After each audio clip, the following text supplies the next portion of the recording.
আসসালামু আলাইকুম রহমতুল্লাহ।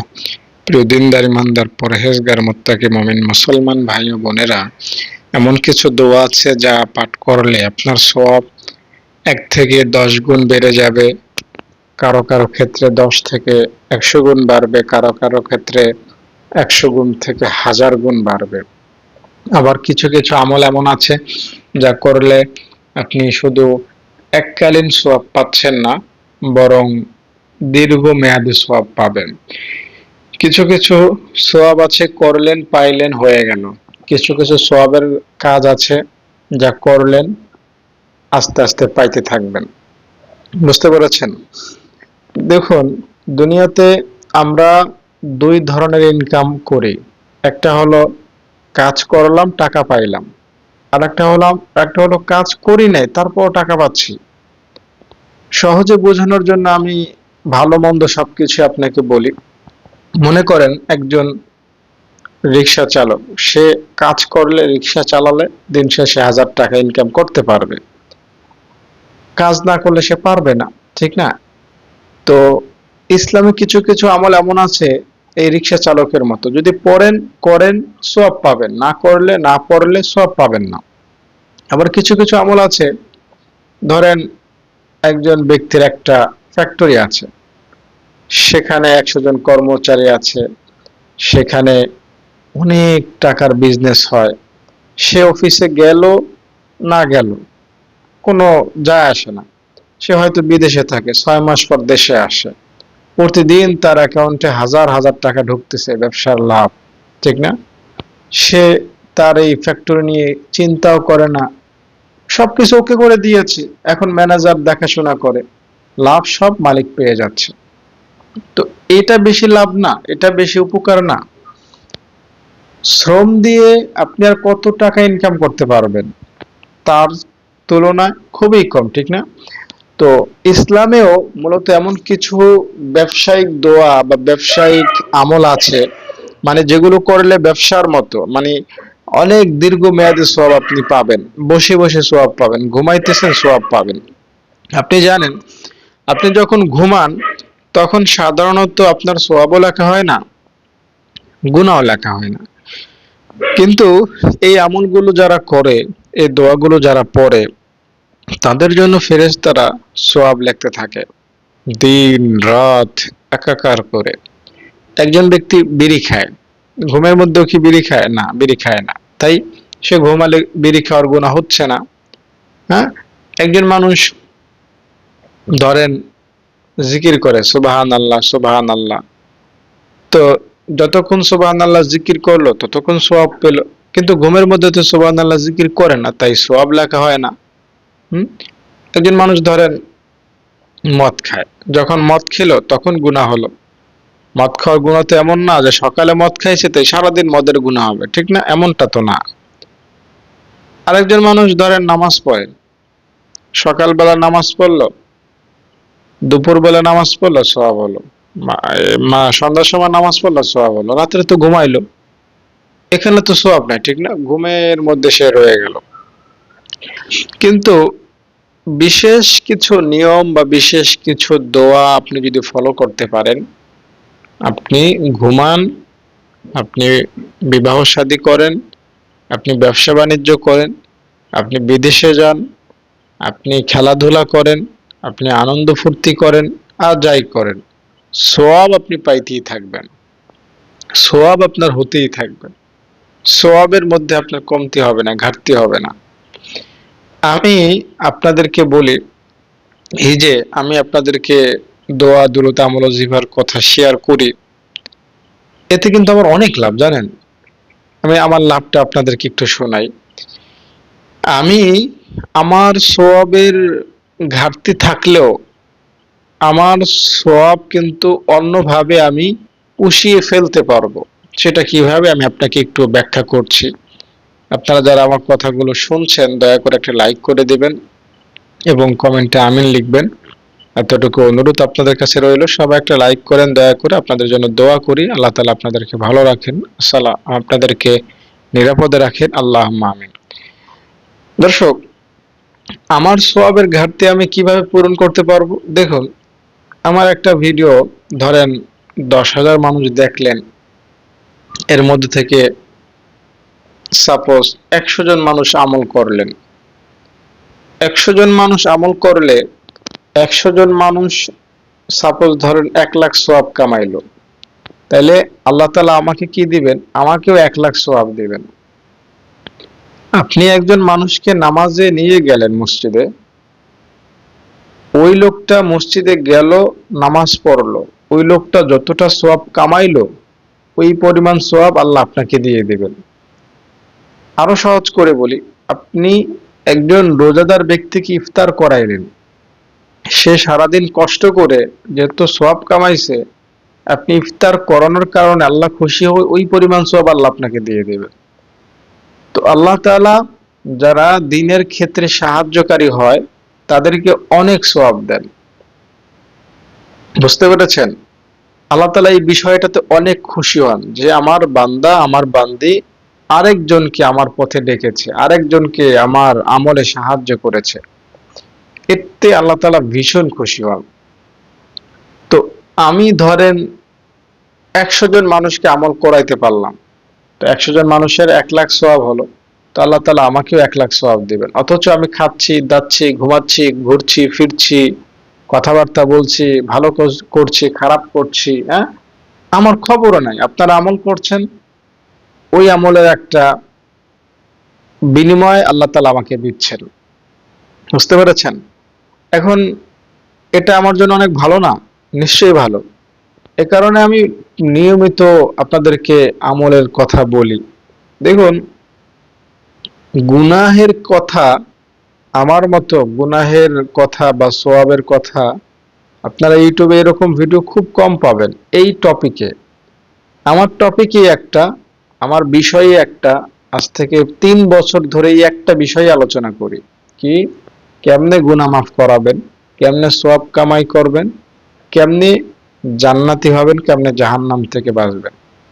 না, আমি শিখাই না যে কিভাবে আমল করলে আপনার রোগ মুক্ত হবে, কিভাবে প্র্যাকটিক্যালি নামাজ পড়তে হয়, কিভাবে কোরআন বানান করে শিখতে হয়। এগুলো অনেক দামি আমল, কিন্তু আমার সাবজেক্টই হলো এটা যে আমি মানুষকে গুনাহমুক্তের আমল শেখাবো, আমি মানুষকে অনেক বেশি সওয়াবের মধ্যে শামিল করাবো। সহজে শর্টকাটে কেমনে জান্নাতে নেওয়া যায়।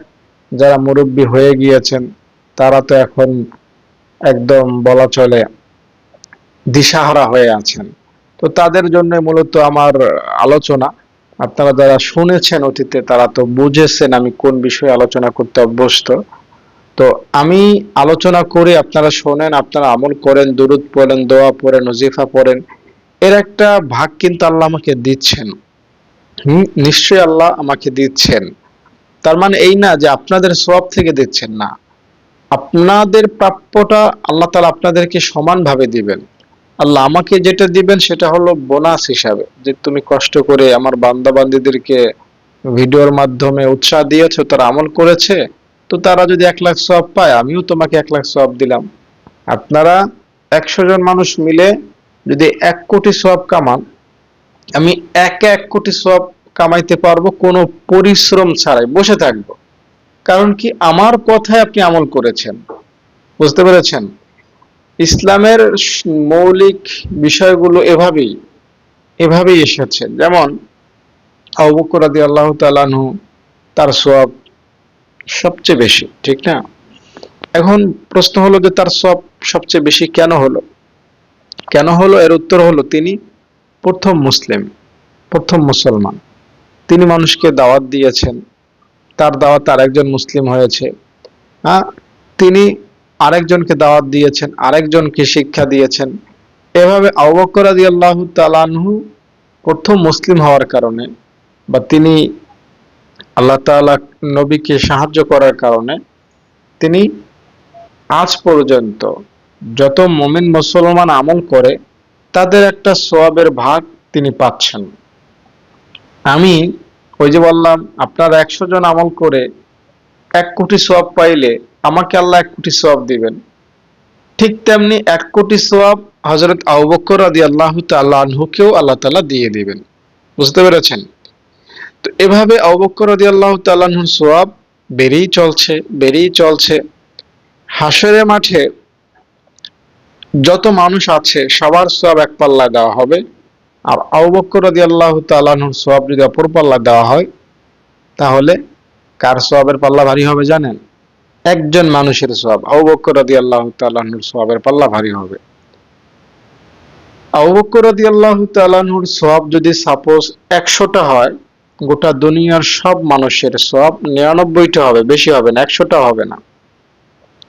আমরা সবাই মিলে, শুধু আমরা না, আমাদের বাবারা সবাই মিলে, আমাদের দাদারা, তাদের বাবারা, তাদের বাবা, আগের বাবা, তার আগের বাবা, এভাবে সাহাবী পর্যন্ত যত মানুষ দুনিয়ায় এসেছেন এবং আসবেন, আরো যত দুনিয়ায় মানুষ আসবে, সবার সমষ্টিগত সওয়াব যদি 99টা হয়, আবু বকর রাদিয়াল্লাহু তাআলা আনহুর সওয়াব 100টা হবে। এত বেশি সওয়াবের মালিক তিনি। সুবহানাল্লাহ, সুবহানাল্লাহ। হুম একটা হাদিসের একদম সারমর্ম কথা আপনাকে শোনাই। নবীজি সাল্লাল্লাহু আলাইহি ওয়াসাল্লাম হযরত আম্মা জান আয়েশা রাদিয়াল্লাহু তাআলা আনহার সাথে একটু হাসি বা রসিকতা বা আনন্দ ঘন সময় পার করছিলেন, হ্যাঁ, ইসলামিক থিওরি মতে। হ্যাঁ, নবীজির আনন্দ তো শরিয়ার বাহিরে গিয়েছিল না। আমরা যে আনন্দ উল্লাস করি এগুলো তো অবৈধ, এগুলো তো ঠিক না। গান বাদ্য শুনি, হা হা করে হাসি, মিথ্যা বলে যোগ করি, এগুলো ঠিক না। তো নবীজির আনন্দ ছিল একটা লিমিট অনুযায়ী। আবু বকর হযরত আয়েশা রাদিয়াল্লাহু তাআলা আনহা রাসূল সাল্লাল্লাহু আলাইহি সাল্লামের কাছে বসে আছেন। আকাশটা তখন, ওই রাত্রটার আকাশটা ছিল একদম পূর্ণিমার মতো, আর তারকাগুলো আর জ্বলজ্বল করছিল। হ্যাঁ, অনেক সময় দেখা যায় আকাশে তারকা আর তারকা, মনে হয় তারকার বৃষ্টি। হ্যাঁ, সব আকাশে সব সময় দেখা যায় না, মাঝে মধ্যে দেখা যায়। এরকম একটা আকাশ ছিল ওই দিন, যে তারকার বৃষ্টি দেখা যায়, অনেক তারকা, একটার পিছে একটা, একটার পিছে একটা। তো আয়েশা রাদিয়াল্লাহু তাআলা আনহা জিজ্ঞেস করলেন, ইয়া রাসূলুল্লাহ, আকাশে অনেক তারা, এই তারকারাজির সমপরিমাণ কারো সওয়াব আছে? নবীজি সাল্লাল্লাহু আলাইহি ওয়াসাল্লাম বললেন, হ্যাঁ আছে। আয়েশা রাদিয়াল্লাহু তাআলা আনহা ভাবলেন নিশ্চয়ই সেটা আমার বাবার হবে। আয়েশার বাবাকে আবু বকর রাদিয়াল্লাহু তাআলা আনহু। কিন্তু নবীজি আবু বকরের নাম বললেন না, নবীজি বললেন হযরত ওমরের কথা, যে এই আকাশের তারকা পরিমাণ সওয়াব আছে আমার ওমরের। হুম তো নবীজি সাল্লাল্লাহু আলাইহি ওয়াসাল্লাম তো আয়েশার মন বুঝে ফেললেন যে তার বাবার নাম বলি নাই, তাই হয়তো কষ্ট পাইছে। তো তখন নবীজি সাল্লাল্লাহু আলাইহি ওয়াসাল্লাম যেটা বললেন বা হাদিসের যেটা সারমর্ম কথা, সেটা হলো যে আবু বকর রাদিয়াল্লাহু তাআলা আনহুর সওয়াব আকাশের তারকারাজির চাইতেও বেশি। এত বেশি সওয়াবের মালিক ছিলেন আবু বকর রাদিয়াল্লাহু তাআলা আনহু। এই যে ওমর রাদিয়াল্লাহু তাআলা আনহুর এত সওয়াব, তিনি একবার আবু বকর রাদিয়াল্লাহু তাআলা আনহুর কাছে গিয়ে বললেন, ভাই, আমার সারা জীবনের সওয়াব আপনাকে দিয়ে দেব। কেন দিয়ে দেবা? একটা জিনিস আমাকে দিয়ে দিবেন আপনি। কি দিয়ে দেব? ওই যে আপনি হিজরতের সময় নবীজিকে নিয়ে ওই গুহার মধ্যে আশ্রয় নিয়েছিলেন, 3 দিন আপনি গুহায় ছিলেন নবীজিকে নিয়ে, আপনার পায়ে সাপে কামড় দিয়েছিল, তবুও আপনি নবীজিকে ডিস্টার্ব করেননি। তো ওই 3 দিন 3 রাতে যে সোয়াব আপনি কামাইছেন, ওই সোয়াব আমাকে দিয়ে দিবেন, আমি ওমরের সারা জীবনের সোয়াব আপনাকে দিয়ে দেব। তা আবু বকর রাদিয়াল্লাহু তাআলা আনহু এই ব্যবসায় রাজি হলেন না। তিনি বলেন, ভাই, আমার পুঁজি তো ওই 3 রাত, ওইটাই যদি তোমার দিয়া দেয় আমার থাকলো কি? হুম তো হযরত সাহাবীদের সওয়াব অনেক। ওলামায়ে কেরাম বলেন যে নবীজির একজন ছোট সাহাবী, তার যত সোয়াব, তার যত দাম, তার যত মান শান মর্যাদা, তা গোটা দুনিয়ার সব মানুষ মিলেও তার মতো সোয়াব বা তার মতো শানওয়ালা মানওয়ালা হতে পারবে না। বুঝতে পেরেছেন? আবু বকর তো 1 নাম্বার সাহাবী, যে ধরেন নবীজির সাহাবী তো 1,25,000, ধরেন 1,25,000 নাম্বারই যে সাহাবী, যার মর্যাদা একদম লাস্টে, একদম শেষে যার মর্যাদা, এই রকমের একজন অন্ধ, খোরা, লুলা, বা যে খুব কম আমলে ছিল, অন্ধখোরা লুলা বলতে গিয়ে আমি কিন্তু সাহাবীদের অপমান করছি না। সাহাবীদের মধ্যে অনেকে এরকম ছিল যারা অন্ধ ছিল, যারা খুবই অসহায় ছিল, গরিব ছিল, তো বোঝানোর স্বার্থে বলা। সাহাবীরা সবাই জান্নাতি, ঠিক না? তো যে সাহাবীর মান মর্যাদা ধরেন একদম লাস্টে সাহাবীদের মধ্যে, ওই সাহাবীর মতো গোটা দুনিয়ার সব মানুষ মিলে চেষ্টা করলেও হতে পারবে না। তার জান্নাত যত বড় হবে, তার শান মান ক্ষমতা যত বড় হবে, আব্দুল কাদের জিলানী বলেন, সিলেটের শাহজালাল বলেন, বরফির আব্দুল কাদের জিলানী, বাইজিদ বুস্তামি, এদেরকে এদেরকে সহ, বরং এদের মতো কোটি কোটি মানুষ সহ এক পাল্লা রাখলে নবীদের একজন ছোট সাহাবীর মর্যাদার সমান হবে না। বুঝতে পেরেছেন? তো রব্বে কারীম মহান আল্লাহ তাআলা তাদেরকে সওয়াব দিয়েছেন অনেক, এবং আমাদেরকেও আল্লাহ তাআলা সওয়াবের ক্ষেত্রে কার্পণ্য করেন না। আমরা গুনাহ করলে আল্লাহ তাআলা টেনে ধরেন যে বান্দা একটা গুনাহ করেছো, লিখবো না, কিন্তু একটা সওয়াবের কাজ করেছো লিখে দিব। কয়টা? 20টা, 100টা, 1000টা। আপনি সওয়াবের কাজ করলে আল্লাহ তাআলা লিখে দেন। একটা কাজ করলে একটা না, বরং কম হলেও 10টা লেখেন। হুম? কম হলেও 10টা লেখেন। আর গুনাহের কাজ করলে লিখেন না সহজে, যদি লিখতেই হয় একটাই লেখেন। তিনি হলেন আমাদের রব, মহান আল্লাহ তাআলা। কত ভালোবাসেন তিনি আমাদেরকে, হ্যাঁ? একবার ভেবে দেখেছেন? আপনি একটা ভালো কাজ করেন, 10টা ভালো সওয়াব লেখা হয়। আর আপনি একটা গুনাহের কাজ করেন, আল্লাহ তাআলা সেটা লিখতেই চান না। যদি লিখতেই হয় তো একটাই লেখেন, 2টা না। তিনি হলেন আমাদের রব, মহান আল্লাহ তাআলা। এজন্য ভাইয়েরা, বোনেরা, আমি আপনাদেরকে এখন বিশেষ কিছু আমলের সাথে পরিচয় করাবো, দোয়ার সাথে পরিচয় করাবো, যেগুলো পাঠ করলে বা যে আমলগুলো করলে আপনারা শুয়ে শুয়ে সওয়াব পাবেন। দেখুন, দুনিয়াটা হলো একটা station, bus station, rail station বা বিমানবন্দর। এই জায়গাগুলোতে দেখবেন প্রতিদিন শত শত মানুষ আসতেছে যাচ্ছে। কেউ সেখানে বিছানা করে না, সেখানে কেউ বাড়ি করে না, এটার নিয়ত সে কেউ করে না।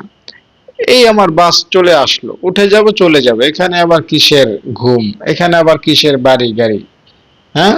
এগুলো কেউ করে না। তো দুনিয়াটা হলো একটা স্টেশনের মতোই। একটা স্টেশনে গিয়ে আপনি কয় মিনিট থাকেন? 1 মিনিট, 2 মিনিট, 5 মিনিট, 1 ঘন্টা, 2 ঘন্টা, ঠিক না? এর বেশি তো না।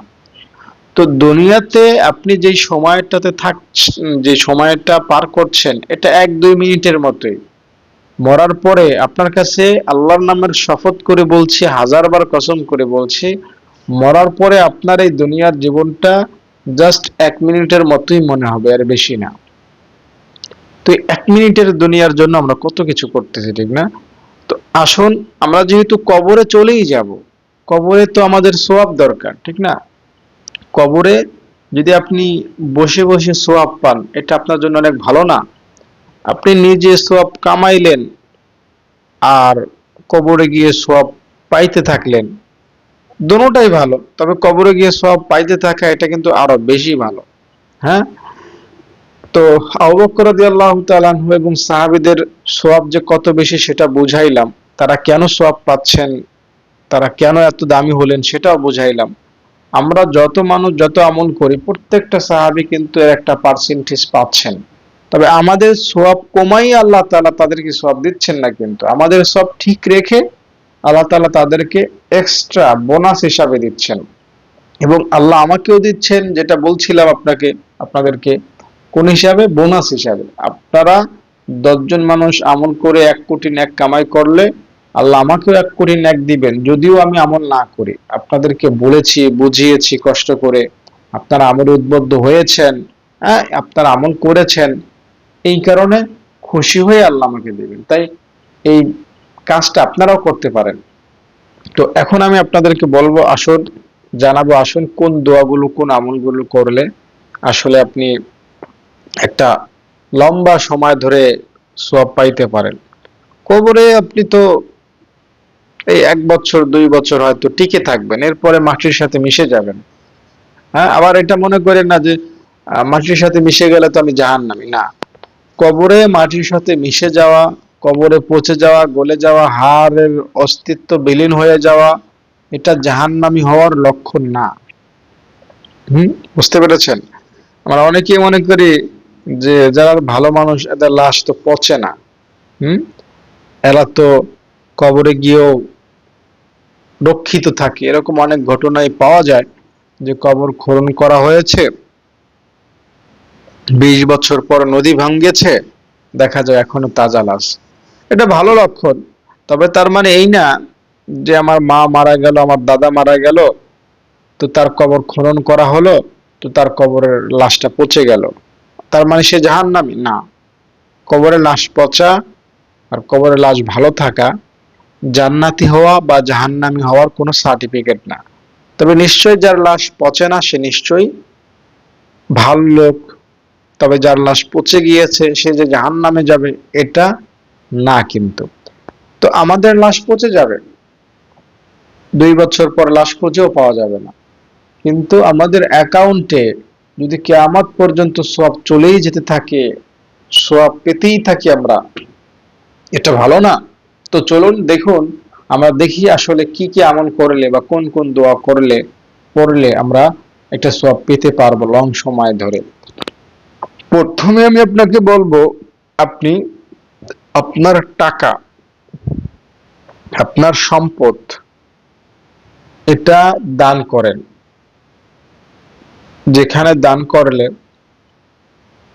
একটা সদগায়ে জারিয়া হিসাবে সওয়াব পাবেন, এইরকম একটা স্থানে দান করবেন।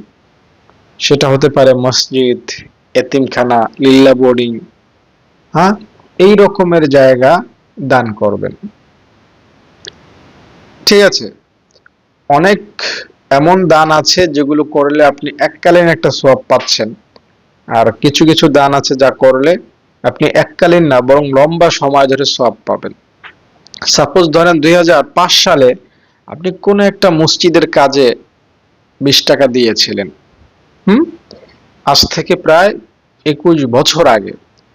তো ওই 20 টাকা দিয়ে ধরেন 2টা ইট কেনা হয়েছিল, ওই 2টা ইট ওই মসজিদে ব্যবহার হয়েছে, এখনো হয়তো আছে। তো এই 21 বছরে ওই মসজিদে 5 ওয়াক্ত নামাজ হয়েছে, 5 ওয়াক্ত আজান হয়েছে। 5 ওয়াক্ত নামাজের সওয়াব, 5 ওয়াক্ত আজানের সওয়াবের একটা ভাগ আপনি 21 বছর ধরে পাচ্ছেন, এবং ওই মসজিদ যতদিন থাকবে আপনি ততদিন পর্যন্ত কবরে চলে গেলেও সওয়াব পেতে থাকবেন। আজীব ব্যাপার না? অনেক আজীব ব্যাপার। তো এই জন্য বলছি আপনাকে, দান করে যান, মাদ্রাসা করে যান, মসজিদ করে যান, এতিমখানা করে যান, একজন এতিমের সাহায্যকারী হয়ে যান, হ্যাঁ, একজন মানুষকে আলেম বানিয়ে যান। হ্যাঁ, দানের ক্ষেত্রে আপনি কার্পণ্য করবেন না। আপনি যদি দান করতে পারেন, 1% হলেও দান করেন। আপনি 100 টাকা কামান, 1 টাকা দান করেন। হ্যাঁ, 1000 টাকা কামান, 10 টাকা দান করেন। 10,000 টাকা কামান, 100 টাকা দান করেন। 1 লাখ টাকা কামান, আপনি 1000 টাকা দান করেন। আপনি 1 কোটি টাকার মালিক, 1 লাখ টাকা দান করে দেন। হ্যাঁ, আপনি 100 কোটি টাকার মালিক, 1 কোটি টাকা দান করে দেন। আপনার টাকার পরিমাণ যত, আপনার দানের পরিমাণ তত হতে হবে।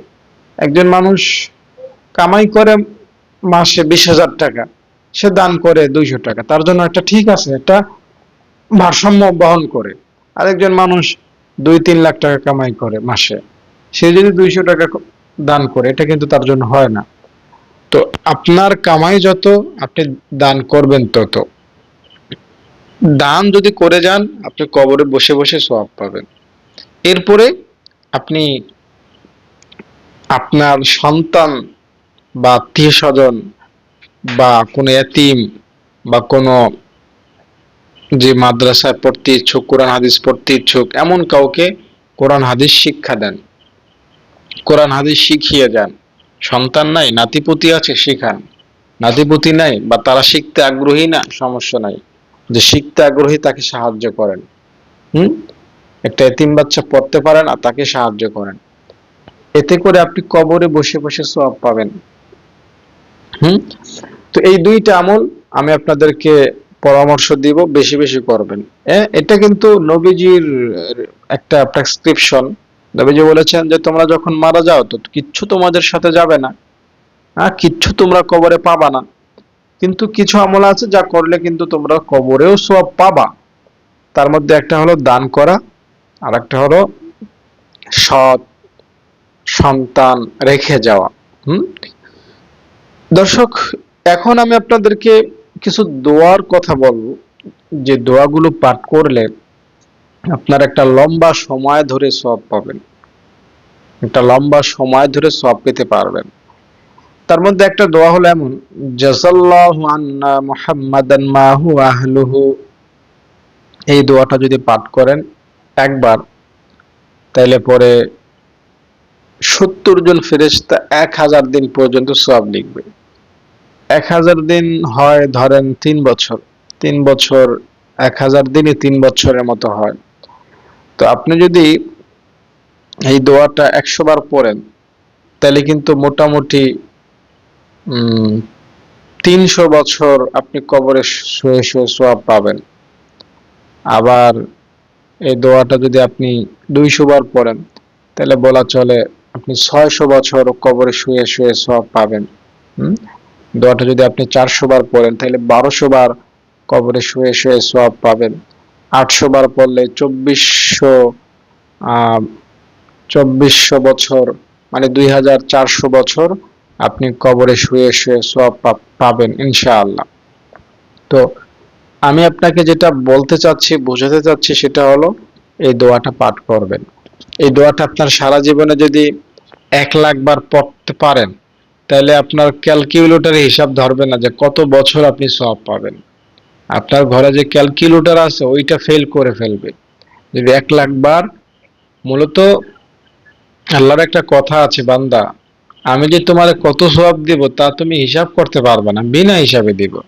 যে ক্যালকুলেটর, কম্পিউটার, খাতা কলম এগুলো দিয়ে হিসাব করে কুলাইতে পারবে না।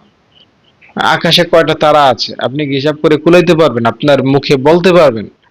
মানুষ কতই বা বলতে পারে, কত সংখ্যা পর্যন্তই বা মানুষ বলতে পারে বা লিখতে পারে, একটা সীমা তো আছে, ঠিক না?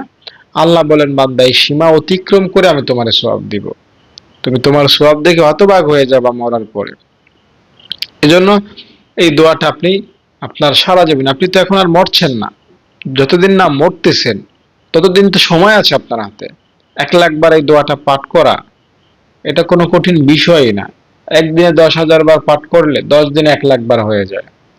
আর 10 দিনে 1,00,000 বার এই দুরূদ শরীফ পাঠ করা, জাযাল্লাহু আন্না মুহাম্মাদান মা হুয়া আহলুহু, এটা নবী প্রেমিকদের জন্য কঠিন না।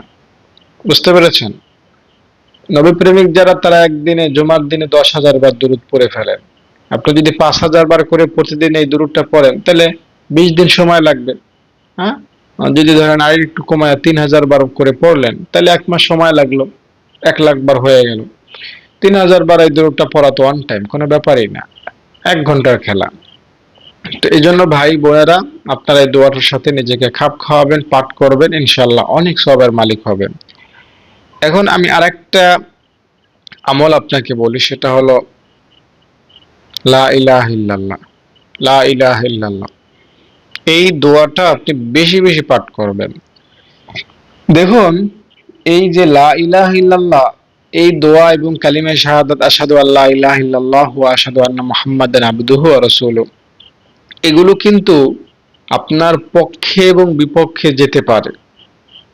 এগুলো পাঠ করলে হয়তো আপনার মরার পরে সওয়াব হবে না, কিন্তু এগুলো এমন কিছু আমল যা মরার পরে আপনাকে সাহায্যকারী হবে, আপনার কবরে, আপনার হাসরে, আপনার মিজানে, আপনার পুলসিরাতে, সব জায়গায় এই কালিমা দুটি আপনাকে ইনশাল্লাহ সাহায্য করবে, আপনার পাশে থাকবে, আপনার কাছে থাকবে, আপনার বন্ধু হবে, ফলে আপনার ভয় হবে না।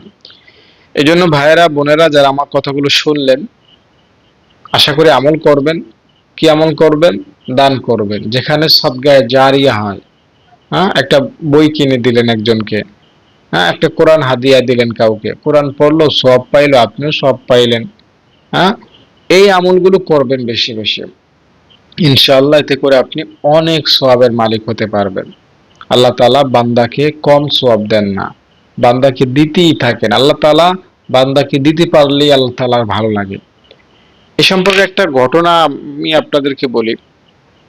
ইউসুফ আলাইহিস সালাম আহ আল্লাহ তাআলার সাথে একটা ঘটনা এরকম ঘটেছিল।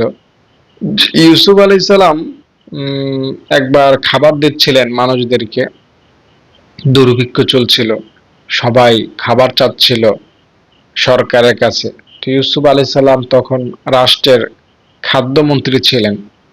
তো ইউসুফ নবীর কাছে খাদ্য চাইতে আসলো। তো তিনি খাবার দিলেন সবাইকে, মোটামুটি একটা পর্যায়ের চলে যাওয়ার মতো কিছুদিনের খাবার দিচ্ছেন। তো হঠাৎ লাইনে এমন একজন লোক ঢুকলো, সে ইউসুফ নবীর কাছে খাবার বাড়তি চাইলো, অতিরিক্ত খাবার চাইলো, যে ইউসুফ আমাকে আরো দাও, সবাইকে যা দিয়েছো আমাকে ডাবল দাও। দিল ডাবল, হবে না আরো ডাবল করে দাও। দিল আরো ডাবল করে, না হবে না আরো দাও। এভাবে দুই তিনবার চাওয়ার পরে ইউসুফ নবী বললেন যে দেখো ভাই, তোমাকে এত দিয়ে দিলে বাকিদেরকে দিব কিভাবে? এত দেয়া যাবে না, যা দিয়েছি শুকরিয়া করো, আর দেওয়া যাবে না। তো তখন ওই লোকটা পাল্টা কথা জানাইলো ইউসুফ নবীকে, যে ইউসুফ আমি কে তুমি জানো? যদি তুমি জানতা আমি কে, তাইলে তুমি এই কথা বলতা না, বরং আমি যতবার তোমার কাছে হাত পাততাম, যতবার চাইতাম ততবার দিতা। ইউসুফ নবী তো অনেকটা হতবাক, কে ভাই তুমি, এমন কথা করে বলতেছো, তুমি কে? তখন ইউসুফ নবীকে ওই লোকটা বলল, আমি হলাম সে যে ছোট্টবেলায় তোমাকে বিপদ থেকে বাঁচিয়েছিলাম। কোন বিপদ?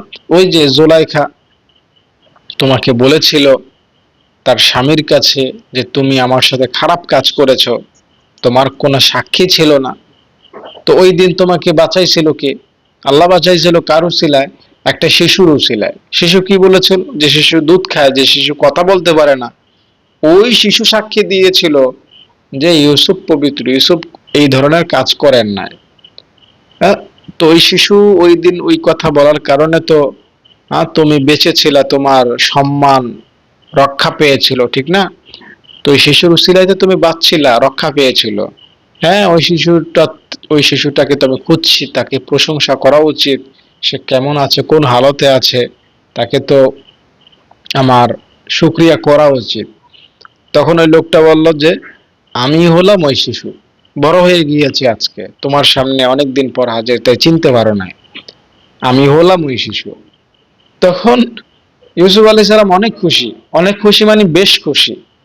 তো এত খুশি হয়েছেন, এত খুশি হয়েছেন যে তিনি কি করবেন দিশা পাচ্ছেন না, এবং এই এই কারণে অর্ডার করলেন।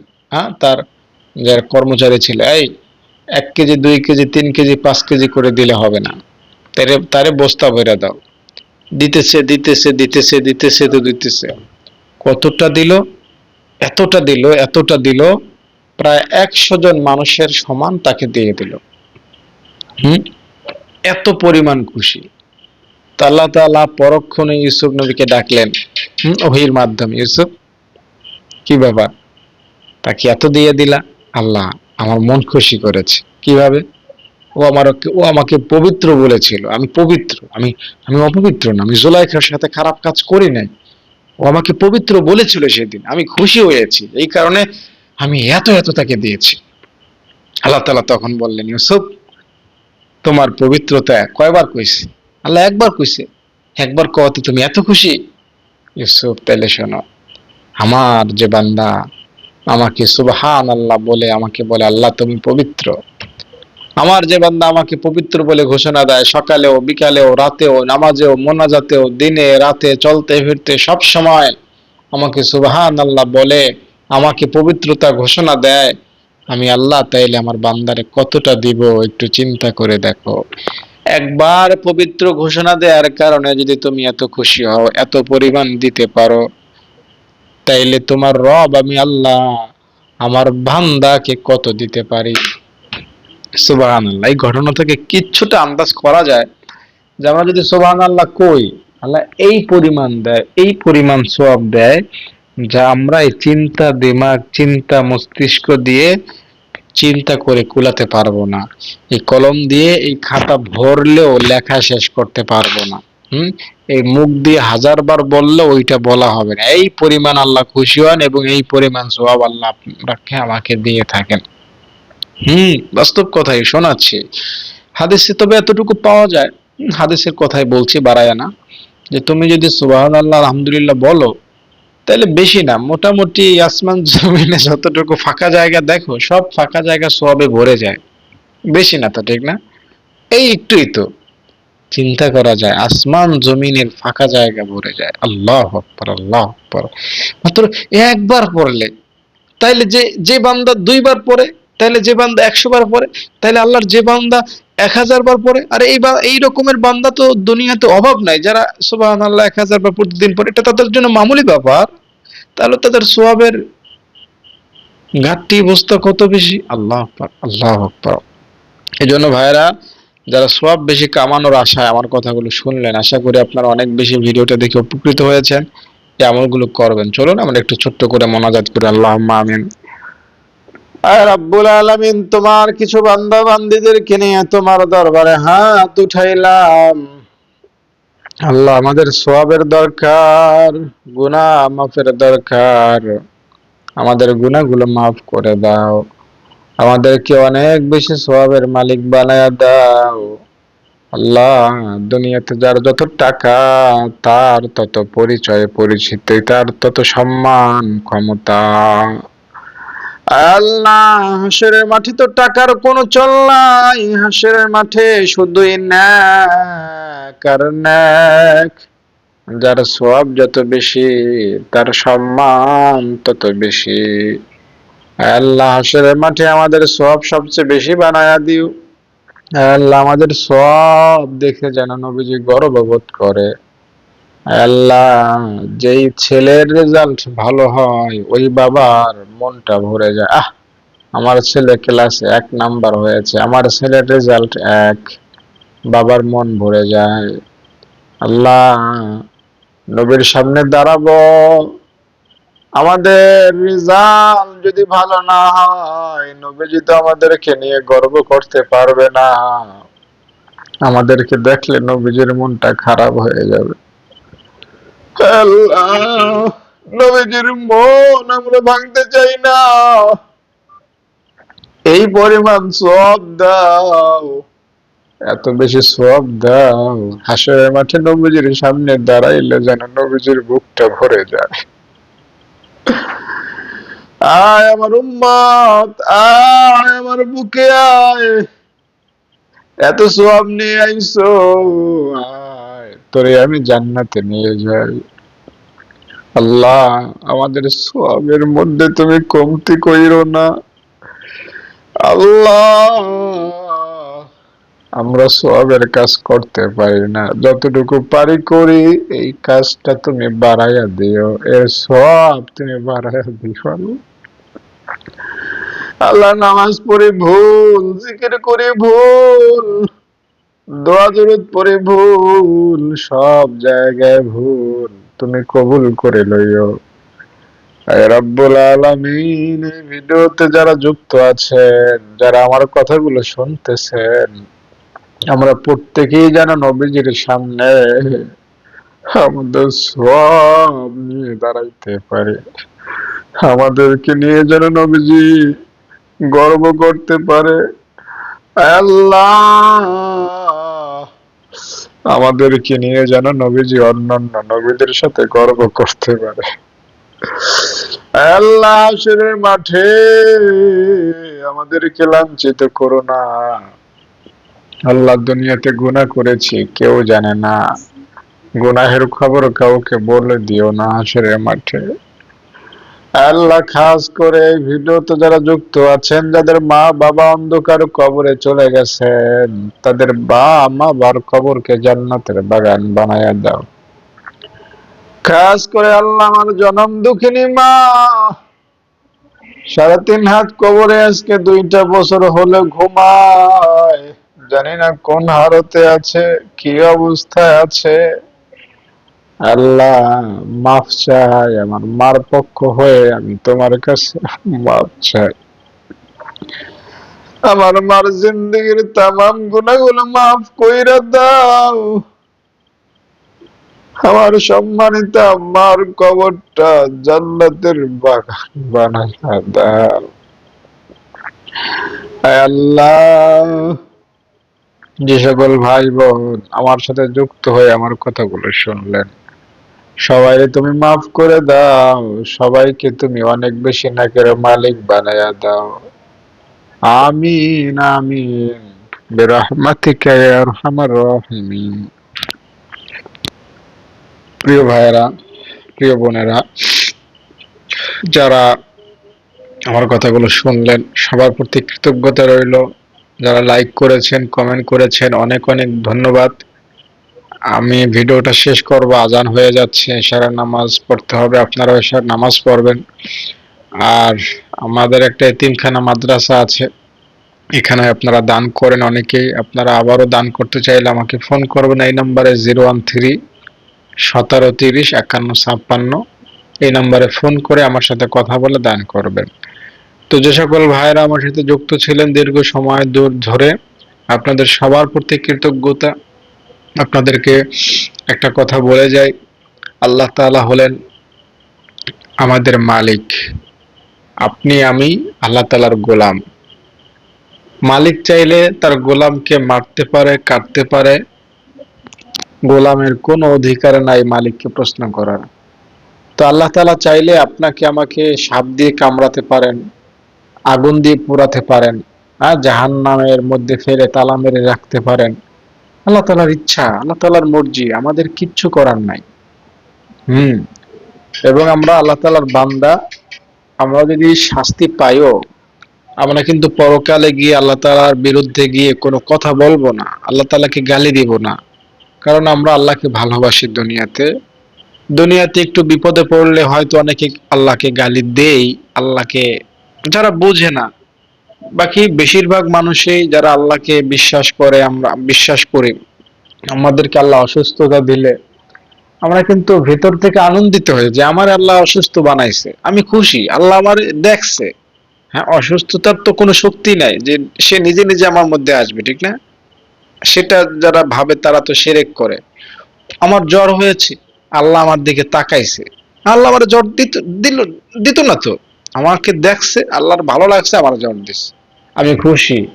দুনিয়াতে আমার লস হয়েছে, আমি খুশি, আল্লাহই তো লস আমার তো তকদিরে রেখেছিল, তাই তো লস হয়েছে। দুনিয়াতে আমরা হাজারো কষ্টে, ক্লেশে, বিপদে আপদে আল্লাহর প্রতি খুশি থাকি। আর হাসরের মাঠে আপনি আমি আল্লাহকে দেখবো, জাহান্নামে গেলেও আমরা খুশি থাকবো। কারণ আল্লাহ আমাদের মালিক। আল্লাহ জাহান্নামে দিয়ে যদি ভালো থাকে, আল্লাহ যদি খুশি হন, তো আমরা জাহান্নামে যেতেও রাজি, ঠিক না?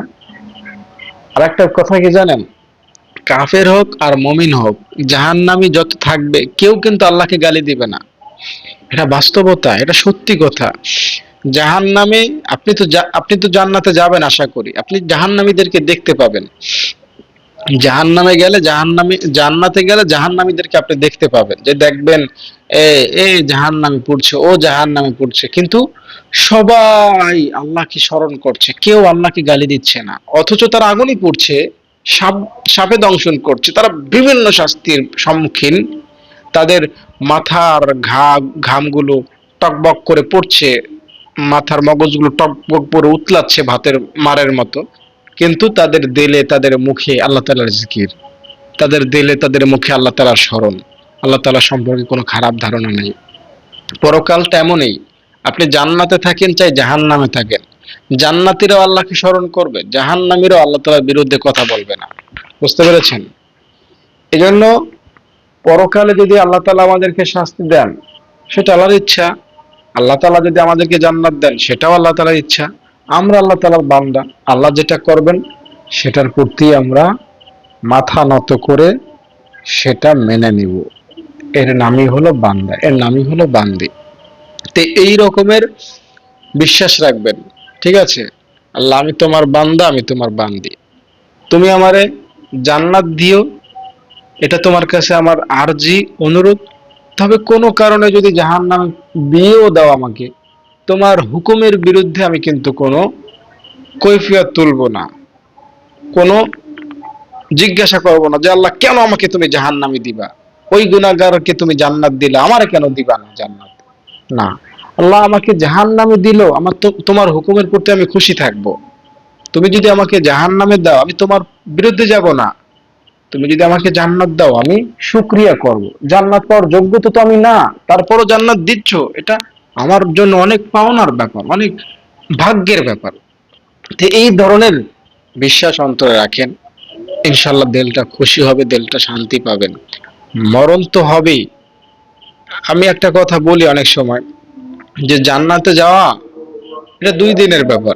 মরণ, কবর, হাসর, জান্নাত।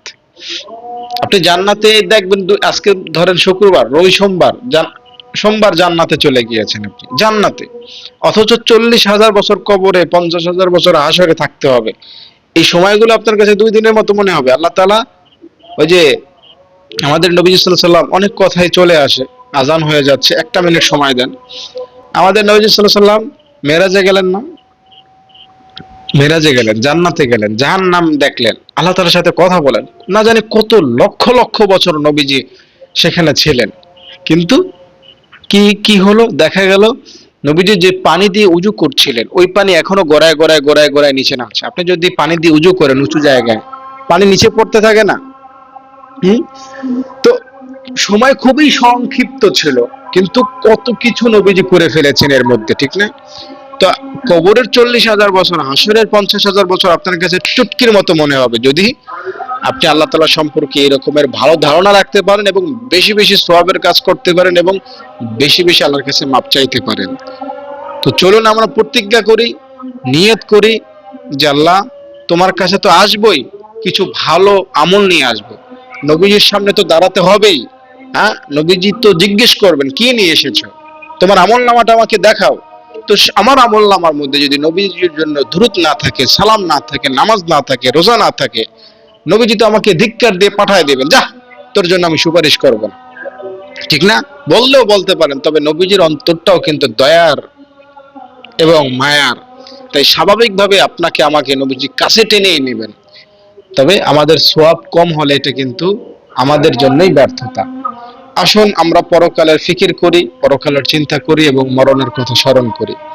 আপনারা সবাই ভালো থাকেন, একটা লাইক করে দিবেন। আসসালামু আলাইকুম। প্রিয় দর্শক, দেখতে পাচ্ছেন আমাদের মাদ্রাসার ছাত্রীদেরকে। আমি আমার ছাত্রীদের খুব যত্ন সহকারে কোরআন শিক্ষা দান করি। তাদের 3 বেলা খাবার আমি ব্যবস্থা করি। তাদের নিরাপত্তার ভার আমার উপর। তাদের দ্বীনি শিক্ষায় শিক্ষিত করার দায়িত্ব আল্লাহ আমার উপর দিয়েছেন। তাই আমি আমার সর্বোচ্চটুকু দিয়ে তাদের প্রতি খেয়াল রাখি। তাদের থাকা খাওয়া, পোশাক আশাক, তাদের নিরাপত্তা, পড়ালেখা, পড়াশোনা, যেখানে যেখানে যখন যা লাগে আমি তা করার চেষ্টা করি আমার সাধ্য অনুযায়ী। মাদ্রাসাটা একজন শিক্ষার্থী থেকে এখন বহু শিক্ষার্থীতে রূপান্তরিত হয়েছে। আপনারা যদি দান চলমান রাখেন, ইনশাআল্লাহ মাদ্রাসাটি আরও বড় হবে। আপনারা সদকায়ে জারিয়া হিসাবে আমাদের মাদ্রাসায় দান করবেন, অনুরোধ রইল।